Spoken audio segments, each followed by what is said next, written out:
Hi అండి, అందరికీ welcome welcome my to channel Shri Ananda Brindavanam. వామ్ అండి, వాము కొంచెం వేడి చేస్తున్నాను.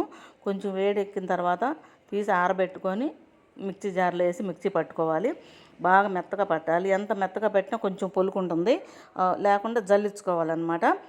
పొడి అయితే మెత్తగా ఉండాలి. ఇప్పుడు దీన్ని మిక్సీ పడదాము. మిక్సీ పట్టి జల్లిద్దామన్నమాట. ఇప్పుడు ఇదిగోండి జల్లిస్తాను చూడు. చాలా మెత్తగా వస్తుంది జల్లిస్తే. అది అంత మెత్తగా వస్తుంది అనమాట. జల్లించి ఒక డబ్బాలో పోసుకోవాలి.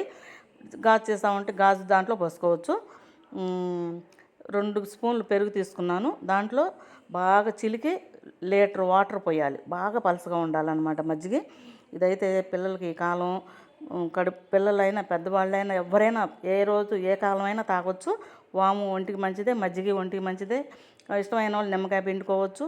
పిల్లలు కొంచెం ఘాటుగా ఉంటుంది అనుకుంటారనుకోండి, కొంచెం బెల్లమే కలిపి ఇవ్వండి, చాలా మంచిదన్నమాట. పంచదార అయినా బెల్లమైనా, మజ్జిగ కాబట్టి పంచదార వేయండి, చాలా బాగుంటుంది. ఇట్లా కలుస్తుంది అనమాట. అందుకే మెత్తగా ఉండాలన్నాను. ఇట్లా మజ్జిగలో కలిసిపోవాలి. పిల్లలకి గ్యాస్ ట్రబుల్ రాదు, కడుపులో నొప్పి రాదు, తిన్నది అరిగిద్ది, నిమ్ముండా తగ్గిపోయిద్ది. తప్పకుండా అందరూ వాడాలి. అందరి ఇళ్ళలో తయారు చేసుకోవాలి. ఎంతోసేపు పట్టదండి. పొడి ఉంటే మజ్జిగ చేసుకుని కలుపుకోవడమే. తప్పకుండా మీ ఇంట్లో పిల్లలకి పెద్దవాళ్ళు అందరికీ ఇవ్వండి.